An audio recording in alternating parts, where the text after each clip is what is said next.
आपण बघत आहात एकेपी न्यूज मराठी। आपला आवाज आपली ताकद। सबस्क्राइब करा, शेअर करा, लाईक करा।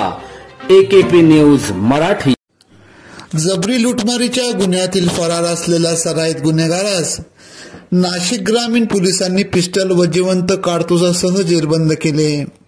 12 ऑगस्ट 2024 रोजी ग्रामीण पोलीस कॉन्स्टेबल प्रकाश कासार यांना मिळालेल्या गोपनीय माहितीवरून इगतपुरी तालुक्यातील नांदगाव सदो या गावात पुरुषोत्तम संजय गिरी उर्फ गग्गा वय 20 राहणार नांदगाव सदो तालुका इगतपुरी नाशिक हा परिसरात बेकायदेशीर पिस्तूल घेऊन फिरत आहे। खातरजमा करण्यास कामी ग्रामीण पोलीस स्थानिक गुन्हे शाखेचे पोलीस निरीक्षक राजू सुर्वे यांच्या मार्गदर्शनाखाली सहाय्यक पोलीस निरीक्षक गणेश शिंदे, विनोद टिळे, प्रकाश कासार, संदीप झालटे, आबा पिसाळ, हेमंत गिल बिले, प्रदीप बहिरम, भाऊसाहेब टिळे हे सदर ठिकाणी जात सापळा रचून पुरुषोत्तम संजय गिरी उर्फ गग्गा यास ताब्यात घेत अंग झडती घेतली असता देशी बनावटीचे पिस्तूल व जिवंत कारतूस मिळून आले।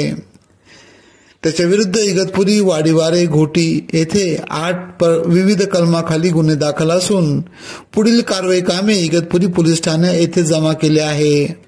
एकेपी न्यूज साठी विशेष प्रतिनिधी भगीरथ आतकरी, इगतपुरी, नाशिक।